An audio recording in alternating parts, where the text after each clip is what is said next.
언제나처럼 오늘 하루 중에 있었던 정치 뉴스 여러분들께 말씀드리고 함께 생각해보는 뉴스 인앤아웃부터 신율의 뉴스 정면 승부 시작할 텐데요. 오늘도 산뜻한 우리 이우영 아나운서 함께하겠습니다. 안녕하세요. 안녕하세요. 이우영입니다. 아나운서 선생일에 리발하셨구만요. 그렇습니다. 산뜻합니다. 네, 고맙습니다. 이발 한 달에 한 번? 두 달에 한 번? 뭐 한 5.2주 뭐 이 정도로 생각을 하면서 하고 있습니다. 5.2주? 네. 그렇군요. 항상 같은 데서 잘라요? 네, 거의 그렇습니다. 머리 자를 때 항상 같은 데서. 머리카락 자를 때. 네. 머리 자를 때. 근데 보통 사람이 머리를 이렇게 자른다, 머리를 바꾼다 이럴 때는 정말 큰일을 겪어서 기분을 좀 전환하려고 보통 그런 경우가 많잖아요. 남자든 여자든. 그렇죠. 그죠? 네. 제 경우는 그렇진 않습니다. 내가 언제 빡빡 갖고 나오면 야 무슨 일이 있나 보다 이렇게 생각합니다. 기대하겠습니다. 예, 네. 빡빡 갖고 나오면 네.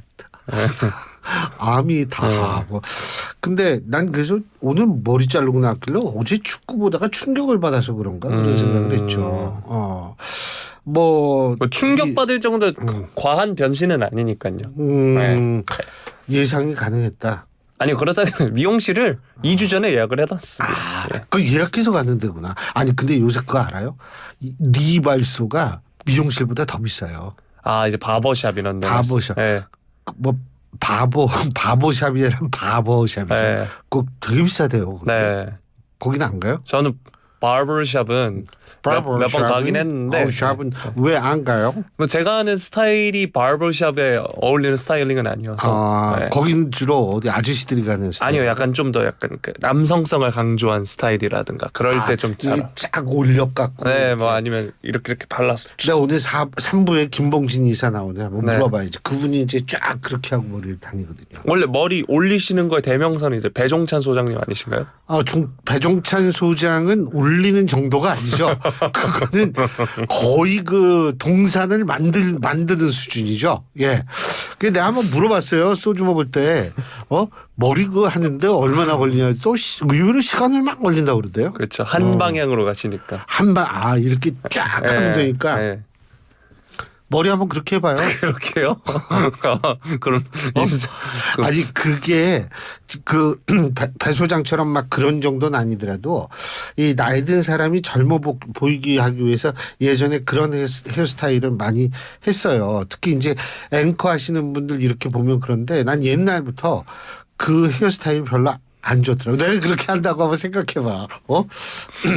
네. 생각만 해도 좋죠. 이 자리를 빌려서 배종찬 소장님께 심심한 사과의 말씀드리겠습니다. 내가 뭐 자주 보니까 그 친구는. 예.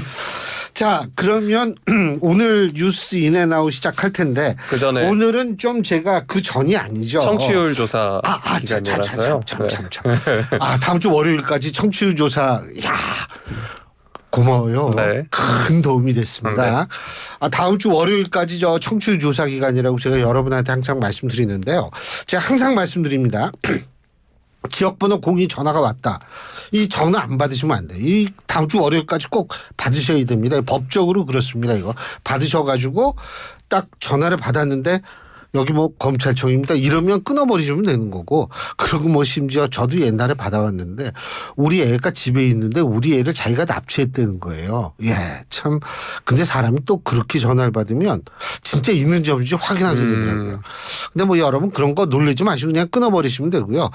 근데 청취율 조사 전화다. 그럼 받으셔가지고 어제 뭐 들으셨어요? 그럼 어제 내가 이 방송 저 방송 들었는데 이렇게 대답하시면 안 되고 YTN의 신율의 뉴스 정면 이거 들으셨다고 말씀하시면 됩니다. 승부만 기억하시면 안 돼요. 비슷한 이름이 또 있으니까요. 다른 프로그램에. 그러니까 YTN의 신율의 뉴스 정면 승부까지만 기억해 주시면 되고요. 제일 중요한 건 YTN의 신율의 뉴스 정면. 이게 제일 중요합니다. 그리고 저희가 요 청취율 조사 기간에 여러분한테 이 커피 쿠폰 드리는 행사 마련하고 있습니다. 우물정 0945 샵 0945로 문자 보내주시면 저희가 여러분 중에서 이 커피 쿠폰 보내드리니까 여러분 많은 참여 부탁드리겠습니다. 참고로 짧은 문자 50원, 긴 문자 100원의 유료 문자임을 말씀을 드립니다. 자, 이제 됐죠? 네. 자, 이제 오늘 처음 살펴볼 소식은 바로 어제 승부 관련 소식이죠. 승부죠. 네. 네. 맞아요. 승부 관련 소식인데, 야, 이게 40년 만이래요. 네. 네? 야, 이게 지금 84년 LA 올림픽 때 처음 간 모양이에요. 예? 야, 84년이면 제가 대학생 때인데, 와, 참. 제가 할까요? 그럼 소개. 아니 이제 내가 얘기를 해야지. 네. 물어봐야지. 안 해봤어요? 아 근데 어제 일단 축구를 봤습니까? 저는 일어나서 아침에 다시 봤습니다. 다시 봤어요. 네. 아니 여러분 뭐 잘 아시겠지만 이우영 아나운서가요. 제가 맨날 뭐 저한테 뭐라 그러지만 이우영 아나운서가 이 축구에는 정말 전문 캐스터 이상 가는 이 본인도 하고 또 이 분석도 하고 그래서 또 유튜브도 하고 이런 친구거든요. 사실 사람이 해설도 하고 자기가 축구도 하는 경우가 그렇게 많지가 않아요, 사실은. 왜냐하면 해설하는 사람 입으로만 하기 때문에. 네? 예를 들면 제가 정치 해설할 때 내가 입으로만 하잖아요. 네. 전 정치를 안 하지만 네. 그런 거하고 똑같은 건데. 근데 어떻게 이렇게 하는지 참 그 얘기를 하려고 했던 게 아니고 40년 만에 축구가 못 나갔어요. 일단 네. 첫째. 그러니까 인도네시아가 잘한 겁니까? 우리가 못한 겁니까? 둘 다입니다. 둘 다. 네. 인도네시아는 사실 이게 물론 23세 이하 대표팀의 이야기지만 A 대표팀, 성인 국가대표팀 레벨로 따지면 피파 랭킹이 100이 바뀌고요. 우리 같은 경우는 이제 떨어진다 해도 30위 뭐 최근엔 뭐 50위권 밖으로 떨어지기도 했지만 최근 성적들로 봤을 땐 떨어져도 30위권이었는데 이 정도 격차가 나는 팀에게 경기 내내 압도당하면서 패배를 했습니다. 압도를 당했다. 물론 뭐 공식적인 기록은 무승부로 나올 겁니다. 페널티킥 승부차기를 갔기 때문에 그렇지만 결국 패배를 했죠. 그러니까 골도 인도네시아가 먼저 냈다며요. 네. 예? 우리나라가 그러니까 이 인도네시아가 한 골 넣고 우리나라가 한 골 넣고 이렇게 해서 2대2까지 간 거예요? 어떻게 된 거예요? 일단 우리가 먼저 먹습니다. 우리가 먼저 먹고 네, 그리고 이제 한 골을 저희가 따라갔는데 예. 또 먹고 그러다 이제 마지막에 또 동점골을 넣어서 연장으로 간 건데 좀 눈여겨볼 장면은 그거죠. 전반전 끝날 때 우리 대표팀의 첫 번째 슈팅이 나왔습니다. 네. 그 정도로 저쪽이 철벽 수비 철벽 방어를 했다라는 얘기인가 아니면 우리의 공격이 엉성했다는 얘기인가 이걸 잘 모르겠어요. 경기 내내 공격을 하고 공을 많이 만졌던 팀은 한국이 아니라 인도네시아였습니다. 그러니까 근데 또 옛날에 그랬잖아요. 나한테 뭐 볼 점유율 그 의미 없다고.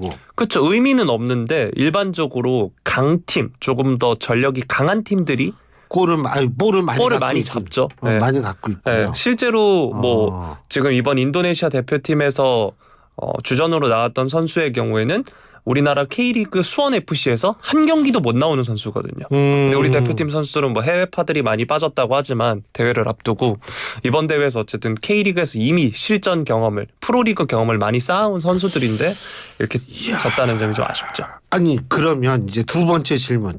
이게 선수들은 훌륭한데 전략적 미스가 있었을까요? 뭐 때문에 그럴까요? 그러니까 왜 그러냐면 우리가 이걸 또 관심 있게 본 게 황선홍 감독과 신태용 감독의 대결이다. 이래가지고 이제 우리가 주목을 한 거 아니겠어요? 그죠? 네. 그러니까 이 감독들의 어떤 전략 미스도 있다고 보세요?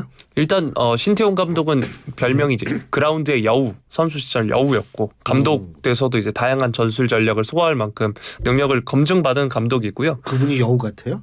네, 뭐 워낙 뭐 약간 생긴 것도 약간 여우상이시고요. 네. 그리고 이제 반면에 황선홍 감독은 최근에 조금 감독으로서 평가가 좀 많이 박했습니다. 많이 안 좋았습니다. 아시안 게임에서 금메달을 따긴 했지만 계속해서 프로리그에서 안 좋은 모습을 보였고 그렇기 때문에 지난번에 임시 국가대표팀 사령탑을 맡았을 때도 태국과의 경기 한 경기는 이제 비기기도 했고요. 그렇게 해서 전술적인 지적을 많이 받았던 감독인데 뭐 전략 싸움에서도 졌다 이렇게 볼 수 있을 것 같습니다. 그리고 결국은 저 신태용 감독 같은 경우에는 물론 우리나라 선수들에 대해서 또 이분이 지식은 많았겠죠. 그죠? 그런 상태에서 또 굉장히 완전히 팀을 바꿔놨다 그러시더라고. 네. 네, 신태용 감독이. 그 정도로 능력. 그러면은 그 신태용 감독을 또 우리 국가대표팀 감독으로 모셔오면 안 되나요? 아쉽게도 그 내용이 담겨 있는데요. 일단 신태용 감독이 경기 끝나고 기쁘고 행복하고 기분이 좋으나 한편으로 착잡하다 이렇게 이야기를 했고요. 그리고 그럴 필요 없어요. 그리고 직분에 충실해야지. 이전에 이 클린스만 전 대표팀 감독이 경질된 이후 신태용 감독 이름이 오르내린 적도 있습니다. 그리고 클린스만 감독 전에도 신태용 감독 이름이 오르내린 적이 있는데 신태용 감독은 국가대표팀 감독직에 대한 욕심을 갖고 있는 분이고요. 그렇지만 이 경기 앞두고 인도네시아 축구협회장이 직접 신태용 감독과 식사하는 사진을 SNS에 올리면서 계약 연장 의지를 밝혔고 신태용 감독도 오늘 경기 이후에 아직 서명을 안 했는데 계약 연장할 것 같다 이렇게 이야기하기도 했습니다. 그러니까 그 얘기는 결국 우리나라 축구협회 대한축구협회에서 신태용 감독한테 아무런 사인을 가지 않았다라는 걸 의미하는 것은 아닌가 이런 생각도 얼핏 들거든요. 뭐 그렇게도 볼 수는 있겠죠. 왜냐하면 제가 워낙 성격이 삐뚤어져가지고 네. 항상 어떤 얘기가 들으면 산을 이렇게 한번 꽈봅니다. 네. 그런데 지금 대한민국 축구는 문자 그대로 이게 어디까지 떨어지나 한번 보여주려고 하는 것 같은데 지금 대한축구협회의 여러 가지 문제점 특히 이제 감독을 선임하는 그 시스템도 옛날하고 좀 달라졌다고 하더라고요. 예? 이런 것들이 종합적으로 지금 대한민국 축구를 이런 수렁 속에 빠뜨리게 된 것 아니냐 이런 목소리가 점점 커지는 것 같아요. 어떻게 보십니까? 네, 저는 조금 정정을 해드리면 그 시스템이 있는지 모르겠습니다. 네. 예. 축구협회장에 대한 그 팬들의 비판과 전문가들의 비판이 연일 나오고 있는데 이 황선홍 감독이 이런 중요한 대회를 앞두고 있는 상황에서 A 대표팀 임시 사령탑을 맡겼다는 점에서도 비판을 받고 있고요. 또 이전에 뭐 클린스만 대표팀 감독 선임 과정에서부터 지금 계속해서 비판을 받고 있는 상황입니다. 게다가 단체 올림픽에 사실 여러 종목이 나가는데 단체 구기 종목이 지금 거의 전멸 상태거든요. 여자 핸드볼 있대요. 네, 여자 핸드볼 정도를 제외하고 농구 남녀팀 그리고 뭐 수구 대표팀들 뭐 그다음 남녀 축구 모두 지금 올림픽 본선 진출이 좌절이 돼서 한간엔 그런 말들이 있습니다. 3사 스포츠 PD들이 정몽규 회장의 멱살을 잡고 싶어한다. 이런 이야기가 나올 정도로 왜냐하면 축구가 가진 인기가 워낙 또 크기 때문에 관심이 엄청 높으시죠. 네, 올림픽에서 사실 뭐 협회일 수도 있고요. 대한체육회 차원에서도 수도 있고 방송사 차원에서도 조금 많이 협찬과 후원에서 좀 많이 타격을 입지 않을까 싶습니다.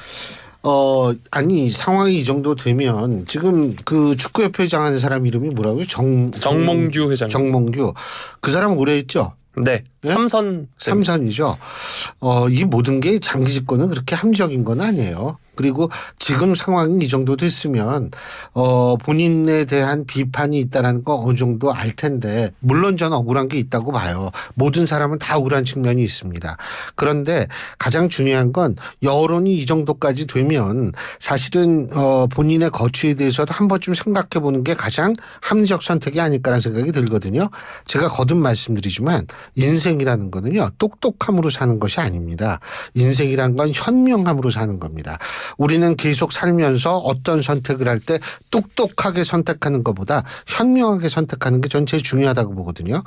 그런 측면에서 전 뭐 축구 잘 모르는데 하도 주위에서 그 대한축구협회 문제 있다고 얘기를 하니까 이 상태를 그대로 도두되는지 더군다나 축구라는 거는 거의 국민 스포츠인데 그런 측면에서 생각이 들어서 드리는 말씀이에요. 그러면 이제 우리는 완전히 이게 떨어진 거죠. 그죠? 네. 뭐 올림픽은 사실 선수들의 병역 혜택도 달려 있어서 굉장히 중요한 대회인데 본선 무대조차 밟지 못하게 됐습니다. 네. 월드컵도 못 나가는 거 아니에요? 이렇게 나가다가. 월드컵은 그래도 다행히 그 이번에 열리는 북중미 월드컵의 경우에는 출전국 수가 늘어나서 네, 그렇게까지 부담 있는 상황은 아닙니다. 하지만 또 모르죠. 어떻게 될지. 아니 지금 100위 가깝다 그랬잖아요. 인도네시아가. 예? 난 FIFA에 등록된 나라가 몇 나라인지 134위입니다. 우리가 23위니까요. 111계단 차이 납니다. 그러니까 뭐 어떻게 될지 모르죠. 이제 모든 게 축구 예측이 불가능하더라고. 아주 국민을 다이나믹하게 만들고 있어요. 예. 저는 마지막으로 얘기를 해드리자면 뭐 제가 이제 YTN 라디오에 들어온 이후로 한 3번의 선거를 치렀는데 뭐 제가 선거를 치는 건 아니지만 어느 선거건 진쪽 대표나 비대위원장 분들께서 그만두셨거든요. 보고 배우시는 게 있어야 되지 않을까 싶습니다. 그렇죠. 홍준표 시장께서 이 홍준표 시장이 제가 몰랐는데 아주 축구에 관심이 많으세요. 네. 네? 아유 그 클리스만도 막 그러더니 이번엔 정명교 회장한테 이런 얘기를 했네요. 축구 그만 망치고 나가라. 예. 하여간 아유. 아 근데 나도 속상하더라고. 나 아침에 학교 갔는데 너무 깜짝 놀랐어요. 당연히 이겨야지. 근데 졌다는 거예요. 야 저도 충격 먹었는데 좀 나아지길 바라야죠. 다음 얘기 한번 해봅시다. 네, 윤석열 대통령과 더불어민주당 이재명 대표 영수회담 이야기 앞서서 앵커께서 오프닝 해주셨는데 다음 주 월요일 오후 2시 용산 대통령실에서 만나기로 했습니다. 대통령실 홍철호 정무수석과 천준호 민주당 당대표 비서실장이 오늘 회담 일정 등을 조율하기 위한 3차 실무회동을 한 뒤에 각각 이같이 발표를 했고요. 오찬이 아니라 차를 마시면서 대화하는 형식으로 결정이 됐고 의제에 구애받지 않고 자유롭게 이야기가 오갈 것이다. 이렇게 이야기했습니다. 회담에는 대통령실에서 비서실장, 정무수석, 홍보수석이 민주당에서는 비서실장, 정책위 의장, 대변인 등 각 3명씩 배석하기로 했습니다. 독대 여부에 대해선 두 분 간의 시간을 두 분이 결정할 것으로 알고 있다. 이렇게 이야기하기도 했고요. 윤 대통령이 지난 19일 이 대표와 전화 통화를 통해 양자회담을 제안한 바 있습니다. 2차 실무회동까지 제대로 된 결과가 나오지 않으면서 이번 주 혹은 뭐 다음 주 중으로도 회담이 안 열리는 거 아니냐 이런 이야기가 있었는데 윤석열 대통령은 영수회담에 나서겠다는 이재명 대표의 오늘 입장이 나왔었죠. 사전 의제 조율 없이도 만나겠다 이렇게 이야기를 했는데 이런 가운데 이준석 개혁신당 대표가 다 접어두고 먼저 윤석열 대통령을 만나도록 하겠다. 이 이재명 대표의 발언에 대해서 윤 대통령과 협의나 대화를 할 때는 의제를 명확히 설정하고 가야 한다. 이렇게 밝혔습니다. 의제 조율 없이 만나는 회담 어떻게 전망하시나요? 제가 어제 그랬잖아요. 두 사람 만날 거라고. 그리고 이 정치라는 게 필요성에 의해서 서로 만나는 거기 때문에 두 사람 다 지금 필요성이 있어요. 그 필요성이라는 게 뭐 겉으로 얘기하는 거 뭐 민생이 시급하다 이런 얘기를 하는데 사실은 정치적으로 둘 다 필요성이 있기 때문에 두 사람이 만나는 것이다 이렇게 보면 되는 거고요. 그 의제 조율이라는 것이 사실 이게 되기가 힘들어요. 이거 기다렸다가는 제가 볼 때는 글쎄 뭐 임기 말에나 만날 수 있을지 모르죠 그거야. 그러니까 일단 만나기로 한 거는 잘한 일이고요. 중요한 거는 제가 볼 때에는 윤석열 대통령 그랬죠. 이제 정치하는 대통령 되겠다. 그렇다면 어쨌든 뭔가 보여줄 수 있는 성과가 나와야겠죠. 그 보여줄 수 있는 성과가 뭐라고 저는 예측할 수는 없습니다. 이재명 대표한테 뭔가를 줘야겠죠 당연히. 그리고 이재명 대표도 뭔가를 줘야 돼요. 왜 그러냐 하면 어제 박지원 전 국정원장과 제가 인터뷰할 때 공치라고 그랬거든요. 그러니까 공동 정권처럼 운영을 해야 되는데 이런 얘기를 했는데 글쎄 그 얘기를 저 대통령실에서는 굉장히 못마땅하게 생각할지 모르지만 현실적으로 보면 그 얘기가 그렇게 틀린 얘기는 아니에요. 왜 그러냐면 압도적인 입법 권력을 이재명 대표가 갖고 있고 이쪽은 행정 권력을 갖고 있는데 행정 권력만 갖고 있는 쪽은 입법 권력에 있어서의 도움이 필요하고 입법 권력만 가지고 있는 측은 행정 권력의 지원이 필요하거든요. 그렇기 때문에 제가 볼 때는 양측의 필요성 이런 것들을 좀 절감했으면 좋겠어요. 제가 한 가지만 말씀드리고 싶은 건 뭐냐면 이 두 사람이 만나가지고 두 사람 다 꼭 머리에 집어내야 되는 게 뭐냐면 나 혼자만 대한민국을 어떻게 만들 수 있다라는 그 환상에선 벗어나야 된다는 거예요. 예? 뭐냐면 나 혼자만 만들 수 있는 게 아니라 우리 모두 같이 만들어 가야 된다라는 생각을 해야 됩니다. 특히 지금과 같이 어려울 때에는. 그렇기 때문에 정치라는 게 뭐냐? 정치라는 게 뭐예요? 정치란 저는 그 대사가 기억납니다. 하나를 주면 하나를 받는 것. 어디서 나온대? 영화 광해에서 나옵니다. 광해에서. 네, 도승지의 대사로 나옵니다. 정치라는 게 말이에요. 첫째 권력적 현상입니다. 근데 왜 정치인들은 국가와 국민을 위해서 그 사람들이 권력을 잡기 위해서는 선거에서 이겨야 되는 거 아닙니까? 선거에서 이기려면 어떻게 돼요? 유권자 국민한테 잘 보여야 되는 거 아니겠어요? 그러니까 국민은 입에 달고 사는 거지만 사실은 그 사람들 머릿속에는 권력밖에 없어요. 예? 그런데 권력을 잡기 위해서 국가와 국민이라는 얘기를 하면서 이제 유권자의 선택을 받으려고 하는 건데 그래서 제가 맨날 얘기하잖아요. 정치라는 거는 추종의 대상이 되는 것이 아니라 이용의 대상이 돼야 된다. 유권자들을 이용하는 게 정치인이라면 우리도 정치인을 이용해야 된다. 맨날 얘기하는 게 그런 건데 어쨌든 지금 정치라는 건 뭐냐면 권력적 현상이고 두 번째는 뭐냐면 이게 타협을 해야 돼요. 왜? 우리 지지자만 가지고는 권력은 못 잡아요. 그러니까 상대 지지자도 어느 정도 좀 이렇게 달래고 이렇게 아우를 수 있어야 되는 거거든요. 그걸 위해서 타협을 해야 돼요. 근데 지금 타협이 실종돼 있었어요. 근데 이 두 사람의 만남이라는 걸 통해서 전 타협이 다시 한번 회생되는. 그래서 야 정치 아유 우리가 그동안 잊어먹고 있었는데 아직 살아있네 라고 생각할 수 있는 그런 모습을 보여주길 바라겠습니다. 네. 자, 다음 소식 살펴보도록 하겠습니다. 이재명 대표와 조국 대표 어제 총선 뒤 처음으로 회동했다는 소식인데요. 어제 오후 6시 반부터 9시까지 종로구에 위치한 한 중식당에서 고량주 2병을 마시면서 비공개 만찬 회동을 가졌다 이런 소식이 전해졌습니다. 김우영 민주당 정무실장, 조용우 조국혁신당 정무실장이 회동 전후로 배석을 했고 양당 대표는 앞서서 말씀드렸다시피 이 2병을 나눠 마시면서 현 정치권과 관련해 심도 깊은 대화를 나눈 것으로 파악이 됐는데요. 2병을 혼자 마셨겠어요. 고량주를. 나눠 마셔야지. 뭐 사람마다 주량은 다르니까요. 2병 마실 수 있어요? 저는 안 돼요. 저는 안 돼요. 네. 나도 못 마셔요. 어떻게 고량주 2병씩이나 마셔. 네. 네. 고량주가 중요한 게 아니라요. 아니 네. 난 그게 제일 그것만 눈에 들어오는데. 네. 자, 향후 전국에서 민주당과 조국혁신당의 협력 등에 대한 논의가 있었던 것으로 지금 추정이 되고 있습니다. 다만 조 대표가 제안한 영수회담에 앞선 범야권 연석회의나 영수회담 의제 등에 대한 구체적인 논의는 없었던 것으로 전해지고 있고요. 이 회동은 이 대표가 조 대표에게 전화로 먼저 요청한 것으로 전해지고 있습니다. 특정한 의제를 놓고 회담을 하는 자리는 아니었다 이렇게 이야기를 하고 있는데요. 특정한 의제를 놓고 회담을 하는 자리가 아닌 자리를 이재명 대표는 이제 2주 연속 갖게 되는데 다음 주에 윤 대통령과 회담도 확정됐고 어제는 조국 대표와 만났습니다. 이 대표의 행보 어떻게 보시나요? 제가 볼 때는 뭐 지금 이재명 대표가 조국 대표를 만난 이유가 여러 가지가 있을 거예요. 그런데 일단은 지금 그 행정부 윤석열 대통령의 행정부를 압박하기 위해서는 조국 대표가 지금 필요하다고 생각하겠죠.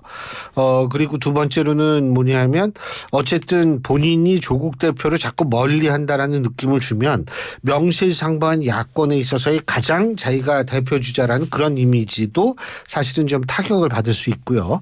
그렇기 때문에 일단 만났다라고 저는 봅니다.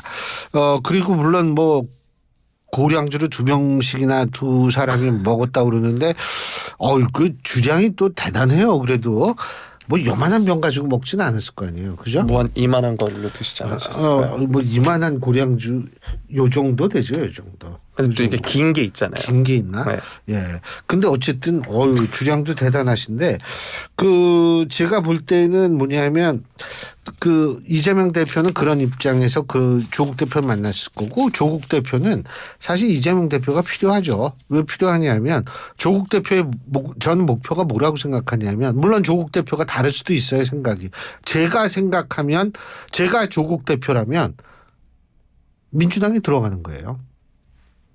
왜?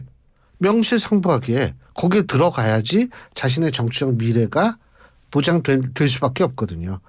우리나라에서는요. 군소정당이 거대 정당이 된 적이 단 한 번도 없습니다. 예? 그렇기 때문에 본인이 정치적 미래를 생각한다면 당연히 민주당이 원대복귀나 마찬가지죠. 사실 그렇지 않습니까? 원대복귀하고 싶어하는 건 너무나 당연한 거고요. 근데 이재명 대표는 그것을 탐탁하게 생각하진 않고 자신이 명실상부하게 소위 말하는 야권의 가장 대표 주자로 남으려고 하고 그러니까 야당 전반을 아우러야 된다라는 생각 때문에 만났고 조국 대표는 다른 생각 때문에 만났는데 필요성 때문에 만난 거죠. 근데 제가 볼 때 이러한 공조 비스무리하게 보이는 이 모습이 언제까지 유지될지는 그건 두고 봐야 돼요. 그건 또 이거 금방 바뀝니다. 바뀌려면. 예. 네. 자, 다음 소식 살펴보도록 하겠습니다. 최상병 사망 사건 수사 외압 의혹을 수사하고 있는 고위공직자 범죄수사처가 핵심 피의자 중 한 명인 유재훈 국방부 법무관리관을 소환을 했습니다. 사실상 첫 피의자 조사라고 하는데요. 이종섭 전 국방부 장관을 지난달 7일 4시간가량 불러서 조사한 것을 제외하면 첫 피의자 조사라고 합니다. 유 법무관리관은 출석 전에 성실하게 답변드리겠다라고 이야기를 했고요. 이 유 법무관리관이 수사 외압 의혹 과정에서 자주 등장하는 키맨 중 한 명이라고 합니다. 지난해 7월 31일에서 8월 1일 박정훈 전 해병대 수사단장에게 직접적 과실이 있는 사람으로 혐의자를 한정해서 이첩하라는 취지로 말한 혐의를 받고 있고요. 박 전 수사단장은 임성근 전 해병대 1사단장 등을 혐의자에서 제외하라는 외압을 받았다고 주장을 하고 있습니다. 공수처는 유 법무관리관을 상대로 박 전 수사단장에게 사실관계만 정리해 이첩하라는 취지의 발언을 한 이유가 무엇인지, 이 같은 발언을 지시한 인물이 있는지 등을 확인할 계획이라고 합니다. 일각에선 박 전 수사단장이 경찰에 이첩한 서류를 국방부 조사본부에서 회수하는 과정을 유 법무관리관이 대통령실 측과 조율한 것 아닌지 의심하고 있기도 하다고 하는데요. 이런 가운데 윤석열 대통령이 오늘 고위공직자 범죄수사처장 후보에 판사 출신 오동훈 변호사를 지명했다는 소식까지 전해졌습니다. 앞으로 조사 전망 어떻게 보시나요? 일단은 공수처가 조사를 하고 있어요. 그럼 이론적으로 논리적으로 따지면은 특검은 공수처 조사, 그러니까 공수처 수사가 끝난 다음에 요구를 하는 것이 맞는데, 문제는 이 사건이 발생한 지 꽤 오래됐고 지금까지도 공수처가 뭐를 열심히 했겠지만 왜 이렇게 시간이 끌었는지 모르겠지만, 그렇기 때문에 지금 상황에서 특검 얘기가 나올 수밖에 없는 상황이다. 이 공수처 수사 이렇게 이 지지부진해가지고 언제 끝날지 어떻게 알아요. 특히 이 부분은 전 뭐라고 생각하냐면, 첫째, 보수의 가장 중요한 아이템 중에 하나는 안보, 국방입니다. 둘째, 더군다나 공무를 수행 중인 대한민국의 귀중한 젊은이, 해병대원이 사망한 사건입니다. 이 자식을 군대에 보낸 부모님들, 그리고 많은 젊은이들은 사실 이 부분에 대해서 철저히 수사라고 밝혀져야 된다고 생각합니다. 그런데 수사는 계속 지지부진하고, 그러니까 특검 얘기가 나오는 거예요. 그렇다면 대통령도 정치를 하는 것이 아니라 여론을 귀를 기울인다면 저는 특검을 받아들여야 된다고 개인적으로 생각해요. 이 부분에 있어서는. 특검 받아야죠. 특검 받고서, 그러고 이게 뭐 일각에서는 뭐 야 이게 뭐 올라가면 나중에 뭐가 어떻게 되는, 천만에 그렇게는 저는 안 될 거라고 확신합니다. 절대 그럴 리는 없겠지만, 만에 하나 대통령실이나 대통령과 연루가 돼 있는다 하더라도 이 사안은 탄핵 사안이 아니에요. 그리고 그럴 리가 없고 탄핵 사안이 안 되거든요, 이건. 그렇기 때문에 대통령의 입장에서 볼 때 이거를 그렇게 머뭇거릴 이유를 전 잘 모르겠어요. 그러니까 이건 특검 받아야 되는 게 맞아요. 더군다나 지금 수사 중이다. 언제부터 수사했는데요. 지금 작년 여름에 그게 시작됐는데 지금 다시 여름이 오려고 하는데 아직도 이렇게 지지부진한데 이거 특검으로 해야죠. 그래서 저는 이건 받아들여야 된다라고 생각합니다. 여기까지 하죠. 수고하셨어요. 고맙습니다.